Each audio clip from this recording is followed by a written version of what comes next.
excited to be joining supercar driver Will Davidson from the Dick Johnson race team.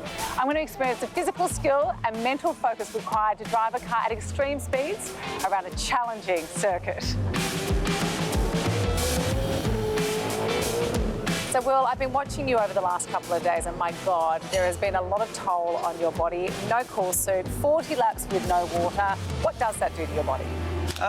It is a unique conditioning to drive these cars, and there's nothing you can really do to prepare. Obviously, we do all the work we can in the pre-season to make sure you're fit and strong. Obviously, hydration and nutrition plays a pretty big role, but nothing really prepares you for a pair of 300-kilometre races in quite hot, sticky conditions. You know, the cockpit's often 50+ degrees. So if you have a little hiccup with maybe a cooling system or the fan that we have in our helmet, which not only cools us, but it also has a filter for carbon monoxide, and the hydration, you know, we'll often drink 2, 3, 4 litres in a race. So when that sort of fails, it's not pretty. It's a power of the mind to sort of get your body through what's pretty hard to explain conditions.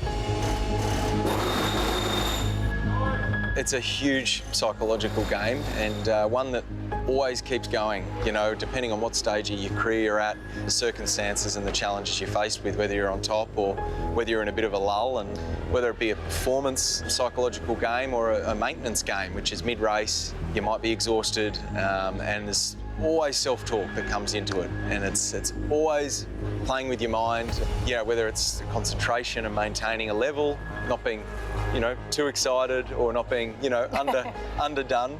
Just trying to keep a level head in a very emotional roller coaster kind of an industry. And emotions do play a big part on performance. What do you do to help to balance your emotions? Do you meditate, surf? What is it? I mean, honestly, over quite a long career now, I've honestly tried a bit of everything, and there's no magic to it. And yeah, I'm fascinated by psychology. I do understand its importance in game, but it's a tool that if you choose to use in the right way, it's very powerful. Yeah, I've certainly been vulnerable at times to my own mind, and that comes from the passion and the emotion that this sport does bring out. But yeah, you're always riding the waves, and for me, I'm always just trying to make sure I'm as calm as I can be, try and find the odd distraction away from this sport, particularly the longer you do it, just to try and switch off every now and then. And that's for me been, yeah, really important to help, you know, keep my career going. And right here now, I still feel as hungry, as nervous as I did the first day I arrived on the scene, so I know I still want it. It's a unique environment. So obviously cardiovascular fitness is important.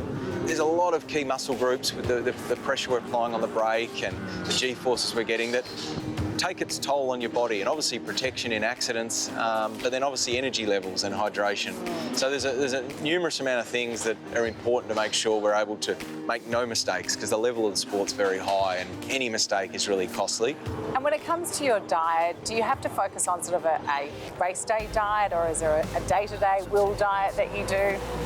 Yeah, 100%. For me, I certainly have a race day diet. You know, obviously nerves play games on certain people, and for me, you know, I have to eat quite clean and quite plain on race day, just to keep the nerves and, you know, keep the digestion going. Exactly. So no, I'm really particular with what I eat on race weekends. Come Sunday night, I can have a big meal, but besides that, it's all pretty clean.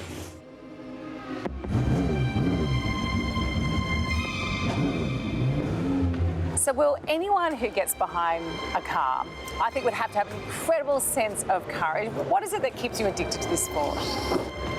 It's amazing when when you're in the position of driving race cars. It's the last thing you sort of think of. I mean, there are moments, maybe crazy conditions, where you think, well, this is a bit sketchy. But really, the thing that makes you coming back is the challenge that I put within myself. It looks crazy on the outside, but internally, everything's nearly in like slow motion, and it's such a fine art. And there's so many variables day to day, and you never ever feel like you've quite nailed it.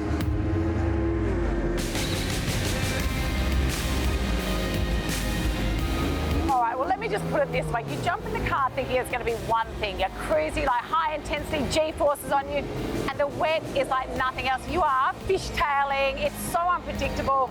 You literally feel like you're using your survival mechanisms just to anticipate what's coming next.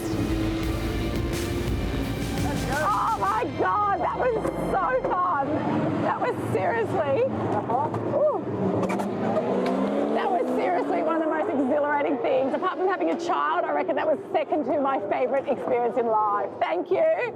Thank you so much, Will. That was awesome. Oh, I want to do it again.